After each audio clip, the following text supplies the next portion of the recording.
इसी डेटा में बात करेंगे कम्युलेटिव फ्रीक्वेंसीज़ की।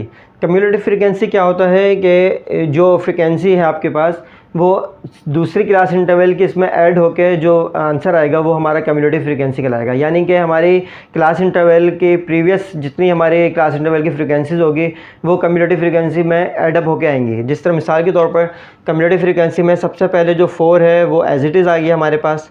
इसके बाद फ्रीक्वेंसी जो नेक्स्ट क्लास इंटरवल की फ्रीक्वेंसी है वो इसके अंदर ऐड होगी और हमारे पास यहाँ पे आएगा 10।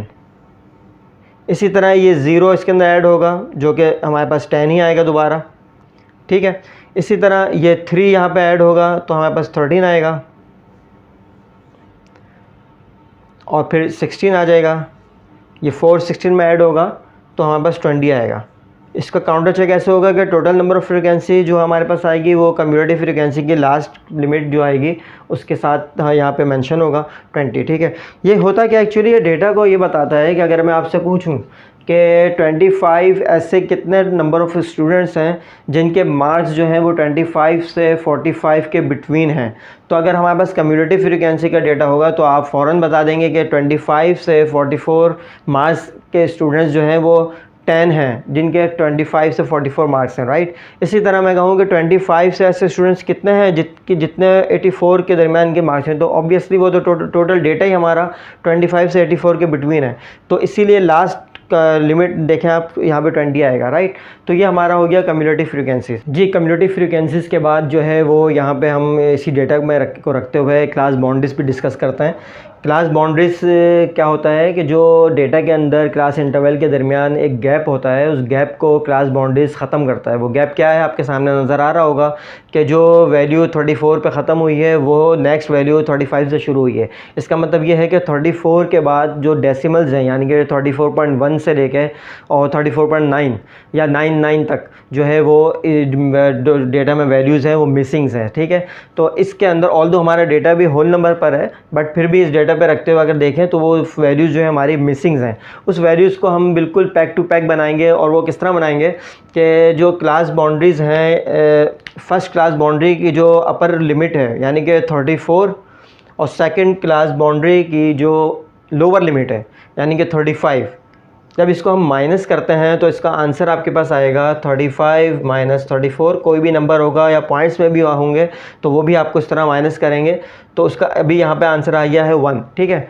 इस 1 को डिवाइडेड बाय 2 कर दें या जो भी आपका पॉइंट्स डेसिमल में आंसर होगा उसको डिवाइड बाय 2 होगा तो इसका आंसर अभी यहाँ पे आ गया 0.5, राइट।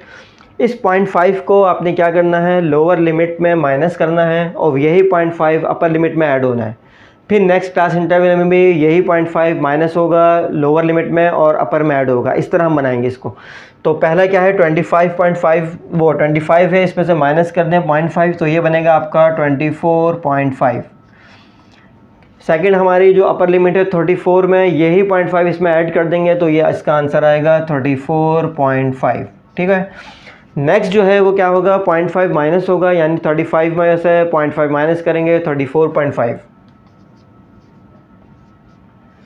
इसमें ऐड कर देंगे 0.5 तो 44.5। देखें आप गैप ख़त्म हो गया है, जो क्लास इंटरवल जहाँ पे ख़त्म हो रही है वहीं से सेकंड भी स्टार्ट हो रही है, ठीक है। इसी तरह 44.5, 54.5।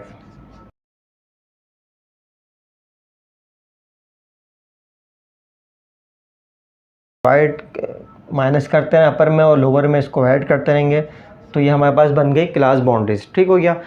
बिल्कुल इसमें गैप ख़त्म हो चुका है। जी, क्लास बाउंड्रीज बनाने के बाद जो है वो इसी डेटा में को रखते हुए हम मिड पॉइंट, जो डेटा का मिड पॉइंट है वो भी निकालते हैं। वो किस तरह निकलता है, किस तरह होगा कि आप दोनों वैल्यूज़ को जो लोअर लिमिट है और अपर लिमिट है इसको ऐड कर लें और डिवाइड बाय 2 कर दें सिंपली। तो 24.5 प्लस 34.5 डिवाइडेड बाय 2 तो इसका आंसर आपका आएगा 29.5। ये इसका डेटा का मिड वैल्यू कहलाएगी, या आगे जब हम हिस्टोग्राम वगैरह बनाएंगे तो वहाँ पे ज़रूरत पड़ेगी मिड वैल्यू निकालने की। तो इसका इसी तरह सेकंड इंटरवल में भी आप इसको ऐड करें और डिवाइडेड बाय 2 कर दें तो इसका आपके पास आएगा 39.5। इसी तरह आप बनाएंगे, इसका आ जाएगा आपका 49.5। इसी तरह ऐड करें, डिवाइड बाय 2 करें 59.5, इसका आएगा 69.5 और लास्ट में है 79.5। ये हमारे बन गए हैं मिड पॉइंट या मिड क्लास भी कहते हैं इसे जी। तो मिड क्लास या मिड पॉइंट के बाद जो है वो नेक्स्ट हम डिस्कस करते हैं रिलेटिव फ्रीक्वेंसी और percentage relative frequency. Relative frequency क्या होती है कि डेटा के अंदर जो फ्रीक्वेंसीज़ हैं उनका कितना प्रोपोर्शन है डेटा में, कितना वेटेज है उनका डेटा में, ये बात करेंगे परसेंटेज के हवाले से। तो इसको देखते हैं। यहाँ पे आपको नज़र आ रहा होगा कि फ्रीक्वेंसी जो है इसकी मेरी क्लास बाउंड्रीज़ के अगेंस्ट लिखी हुई हैं 2, 7, 3, 8, 12। इनका टोटल कर लेते हैं तो हमारे पास टोटल फ्रीक्वेंसी बनती है 32, राइट। जो थर्ड कॉलम है इसके अंदर वो है रिलेटिव फ्रीक्वेंसी। ये फाइंड आउट कैसे करते हैं कि ईच फ्रीक्वेंसी को divided by total number of frequencies. बहुत सिंपल, 2 फ्रीक्वेंसी है, डिवाइड कर दें 32 से तो 0.0625 आ जाएगा। इसी तरह 7 को डिवाइड बाय 32 और 3 को भी डिवाइडेड बाय 32, 8 को, 12 को, सबको आपने total of number of frequency से डिवाइड करेंगे। इनके जो सम होना चाहिए पॉइंट्स में जो आपके पास आंसर आया है तो वो 1 के बराबर होना चाहिए, इक्विवेलेंट टू 1, ठीक है। अच्छा, अब परसेंटेज वाइज सिंपल इसका तरीका ये है कि इस जो भी आंसर आपका आया इसको मल्टीप्लाई बाय 100 कर लेंगे तो ये इसके परसेंटेज में इसको कन्वर्ट हो गया है 6.25, 21.875। इसी तरह इन परसेंटेजेस के जब टोटल करते हैं तो it should be equivalent to 100, ठीक है। तो ये हमें बताता है डेटा में प्रोपोर्शन ईच क्लास इंटरवल के अगेंस्ट जो फ्रीक्वेंसीज़ है वो टोटल डेटा के अंदर उसका वेटेज कितना है in terms of percentage. Next बात करेंगे simple 1 way classification of contingency table and 2 way classification of contingency table. जी, फ्रीक्वेंसी डिस्ट्रीब्यूशन में अब तक जो हमने डिस्कस किया है उसके अंदर class interval, class boundaries, frequencies, commutative frequencies के अलावा जो है वो मिड पॉइंट या मिड क्लास और relative frequency, percentage relative frequency को डिस्कस किया है। ये टोटल वर्क जो है वो हमने क्वांटिटेटिव डेटा पर किया। फ्रीक्वेंसी डिस्ट्रीब्यूशन एक क्वालिटेटिव डेटा के ऊपर भी हम कंस्ट्रक्ट कर सकते हैं। क्वालिटेटिव डेटा या कैटेगोरिकल डेटा जो होता है उसके ऊपर जो फ्रीक्वेंसी डिस्ट्रीब्यूशन बनती है उसमें जो टेबल बनाया जाता है उसको कहता है कंटिजेंसी टेबल। कंटिजेंसी टेबल क्या होता है? एक्चुअली ये ऐसा टेबल होता है जिसके अंदर वेरिएबल की कैरेक्टरिस्टिक्स या एट्रीब्यूट्स को फर्दर कैटेगराइज कर दिया जाए उसके अंदर और फिर उससे रिलेटेड जो डेटा हमें मिलेगा वो कहलाएगा कंटिजेंसी टेबल। इसमें जो है वो 2 वेज़ होते हैं। एक तो 1 वे क्लासिफिकेशन होता है, इसके अलावा 2 वे क्लासिफिकेशन भी होता है। 1 वे क्लासिफिकेशंस की छोटी सी एग्जांपल आपके सामने है। एक जगह सर्वे हुआ है किसी कंपनी के अंदर और उसके अंदर जो कलर ऑफ कार्स हैं उनके लाइक्सिंग्स या उनको जो पसंद करते हैं वो कलर क्या हैं कि वाइट 60 लोगों को पसंद है कलर, कार का कलर जो होता है। इसी तरह ब्लैक एंड रेड 55, 20 और सिल्वर सबसे ज़्यादा पसंद है लोगों को 80। तो ये होता है 1 वे क्लासिफिकेशन। इसी तरह अगर पॉपुलेशन को डिस्क्राइब करें तो उसके अंदर जो है वो मेल्स एंड फीमेल्स में उसको कैटेगराइज कर सकते हैं कि पॉपुलेशन में क्वांटिटी मेल्स कितनी है, फीमेल्स कितनी है। और इसी तरह अगर स्टूडेंट्स की बात करें तो स्टूडेंट्स के अंदर कैटेगराइज कर सकते हैं आप कि उसके अंदर पुअर स्टूडेंट्स या एवरेज या हार्ड वर्किंग कितना है और इंटेलिजेंस स्टूडेंट की तादाद कितनी है। जी, 1 वे क्लासिफिकेशन के बाद हमारे पास है 2 way classification in contingency table. 2 way classification क्या होता है कि हम जो वेरिएबल होता है हमारे पास उसका जो एट्रीब्यूट या कैरेक्टरिस्टिक्स है उसको फर्दर डिवाइड कर दिया जाए, फर्दर कैटेगराइज कर दिया जाए। आपके सामने डेटा नज़र आ रहा होगा जिसके अंदर एक कंपनी का सर्वे हुआ है और उसके अंदर देखा गया है कि कितने एम्प्लॉइज़ जो स्मोकिंग करते हैं, जो स्मोकिंग नहीं करते या जो ज़्यादा स्मोकिंग करते हैं उनमें कितना हाइपरटेंशन की अलामत पाई जाती हैं और कितना नो हाइपरटेंशन है उनके अंदर। तो आपके सामने ये डेटा नज़र आ रहा है।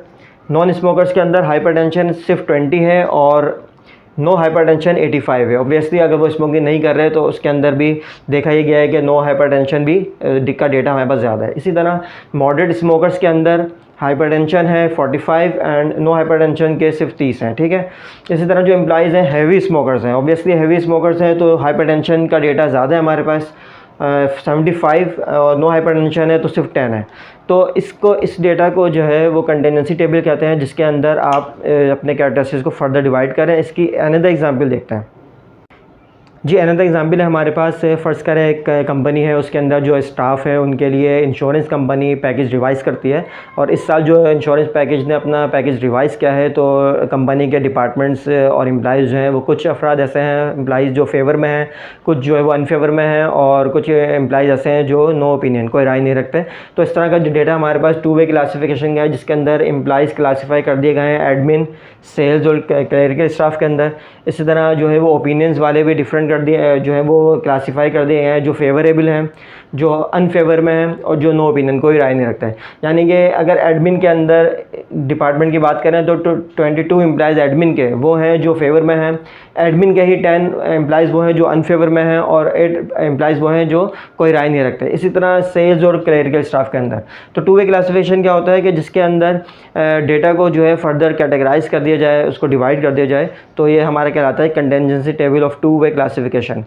तो फ्रेंड्स यहाँ तक जो है वो हमारा चैप्टर 2 कंप्लीट होता है। चैप्टर 3 ग्राफिकल प्रेजेंटेशन स्टार्ट करने से पहले मेरे पास कुछ फीडबैक्स और कुछ मैसेजेस आए जिसके अंदर कहा गया है कि चैप्टर 2 से रिलेटेड जितने न्यूमेरिकल्स हैं और जो क्वेश्चंस हैं वो मैक्सिमम मैं उनको सॉल्व करूं।